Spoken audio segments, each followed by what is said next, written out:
किन्नरों का आशीर्वाद और बद्दुआ दोनों क्यों लगती है? किन्नर समाज के रहस्य कहते हैं, किन्नरों की दुआओं में बहुत ताकत होती है। इनके आशीर्वाद से हमारे जीवन के बड़े से बड़े कष्ट दूर हो जाते हैं। घर में कोई भी मंगल कार्य हो, इनका आना शुभ माना जाता है। इनको मांगलिक कार्यों में बुलाकर आशीर्वाद लिया जाता है। मान्यता है कि किन्नर जिसको भी प्रसन्न होकर अपना आशीर्वाद देते हैं, उसका मंगल हो जाता है। उसे जीवन में किसी चीज की कमी नहीं रहती। तो वही कहते हैं कि किन्नरों की बद्दुआ भूल कर भी नहीं लेनी चाहिए। लेकिन ऐसा क्यों? आखिर क्यों किन्नरों की दुआओं और बद्दुआओं में इतना असर होता है, और क्यों कहा जाता है कि कभी किन्नरों की बद्दुआ के हकदार नहीं बनना चाहिए? इन्हीं किन्नरों से जुड़ी कुछ ऐसी दिलचस्प बातें हैं जिन्हें जानकर आप बेहद हैरान रह जाएंगे। इनसे जुड़ी कई बातें सुनने को तो जरूर मिलती हैं, लेकिन उनके पीछे की वजह लोगों को पता नहीं होती। आइए आज बताते हैं आपको किन्नरों के बारे में चौंकाने वाले कुछ रहस्य। किन्नर भी करते हैं विवाह। आम लोगों की तरह किन्नर भी विवाह करते हैं, लेकिन इनका वैवाहिक जीवन केवल एक दिन का होता है, क्योंकि अगले दिन इनके पति की मृत्यु हो जाती है। दरअसल किन्नर अपने आराध्य देव अरावन से विवाह करते हैं, और ऐसी मानता है कि विवाह के ठीक अगले दिन अरावन देवता की मौत हो जाती है। इतना ही नहीं, किन्नर समाज में जब भी किसी नए सदस्य का आगमन होता है तो ये उसे उत्सव की तरह मनाते हैं, जिसमें नाच गाना खाना पीना सब होता है। भगवान श्री राम से मिला था किन्नर समाज को आशीर्वाद। मान्यताओं के अनुसार कहा जाता है कि जब भगवान श्री राम 14 वर्षों का वनवास काटने जा रहे थे, तब अपनी पूजा प्रजा के साथ साथ किन्नर समाज भी उनके पीछे जा रहा था। तब भगवान श्री राम ने उन सभी को वापस लौटने का आदेश दिया और खुद वनवास के लिए चले गए। किंतु जब भगवान श्री राम 14 वर्षों बाद वनवास काटकर वापस लौट कर आए तो उन्होंने देखा कि सभी किन्नर उनका उसी स्थान पर इंतजार कर रहे थे। वे लौटकर वापस गए ही नहीं थे, बल्कि पूरे 14 सालों तक वहीं पर भगवान श्री राम की वापसी की प्रतीक्षा कर रहे थे। तब किन्नरों से प्रसन्न होकर भगवान श्री राम ने उन्हें वरदान दिया था कि उनका आशीर्वाद कभी खाली नहीं जाएगा। तभी से बच्चे के जन्म और विवाह, नए बिजनेस की शुरुआत, नए घर में प्रवेश जैसे आदि मांगलिक कार्यों में किन्नरों को बुलाया जाता है और उनका आशीर्वाद लिया जाता है।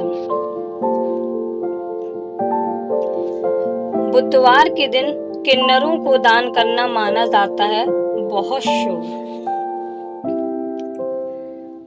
अगर आपके वैवाहिक जीवन में परेशानी आ रही है तो उसे दूर करने के लिए आप किसी भी किन्नर को बुधवार के दिन श्रृंगार का पूरा सामान दान करें। इनके आशीर्वाद से आपकी वैवाहिक कलह समस्या दूर होगी। यह भी कहा जाता है कि अगर बुधवार के दिन अगर आप किसी किन्नर को कुछ धन दें और बदले में उसके पास से एक सिक्का लेकर उसे अपने पर्स में रख लें, ध्यान रखें ये सिक्का आपके दिए पैसों में से नहीं होना चाहिए। किन्नर का दिया हुआ सिक्का जब तक आपके पर्स में रहेगा तब तक आपको धन की कभी कोई कमी नहीं आएगी और पैसा दिन रात चौगुना बढ़ने लगेगा। किन्नरों को इन चीजों का दान भूलकर भी ना करें। कुछ चीजें ऐसी होती हैं जिनका दान किन्नरों को कभी भूलकर भी नहीं करना चाहिए। कहा जाता है कि किन्नरों को स्टील के बर्तन, पुराने कपड़े, तेल और प्लास्टिक से बनी वस्तुएं कभी भी दान नहीं करनी चाहिए। ऐसा करने से घर की सुख और शांति भंग हो जाती है, कलह होते हैं, साथ ही घर के लोग तरह तरह के रोग से पीड़ित रहने लगते हैं। आधी रात को किया जाता है किन्नरों का अंतिम संस्कार। जब भी किसी किन्नर की मृत्यु हो जाती है तो उसका अंतिम संस्कार आधी रात को अंधेरे में किया जाता है, ताकि कोई आम इंसान उसे देख ना ले। ऐसी मानता है कि मृत किन्नर को देख लेने से वह किन्नर अगले जन्म में भी किन्नर ही पैदा होता है। इतना ही नहीं, किन्नरों को जलाया नहीं बल्कि दफनाया जाता है, और दफनाने से पहले उन्हें चप्पलों से मारा जाता है, ताकि अगले जन्म में उसे दोबारा किन्नर का जन्म न मिले। कहते हैं ऐसा करने से उनके इस जन्म के पाप मिट जाते हैं और इन्हें किन्नर के अभिशाप से मुक्ति मिलती है। किन्नरों का आशीर्वाद और बहुएं दोनों लगती हैं। किन्नरों का अस्तित्व पौराणिक काल से है। इन्हें शक्ति मिली है कि ये जिस भी शुभ काम में जाएंगे वो कभी विफल नहीं होगा, और अगर इन्होंने कभी किसी भी इंसान को बद्दुआ दे दी तो वो पूरी तरह से बर्बाद हो जाएगा। बता दें कि इनकी दुआओं की शक्ति के पीछे भगवान श्री राम का आशीर्वाद माना जाता है। तो वहीं दूसरी तरफ ऐसी भी मान्यता है कि अगर किन्नरों ने किसी को एक बार बद्दुआ दे दी तो उसे जीवन में तमाम तरह की विपत्ति का सामना करना पड़ता है। खास तौर पर आर्थिक मामले में इनकी बद्दुआ को गंभीर माना गया है। इसलिए भूल कर भी किन्नरों का मजाक नहीं उड़ाना चाहिए। कहते हैं कि यदि आप किन्नरों को खुश ना कर सकें तो कभी उन्हें नाराज भी नहीं करना चाहिए।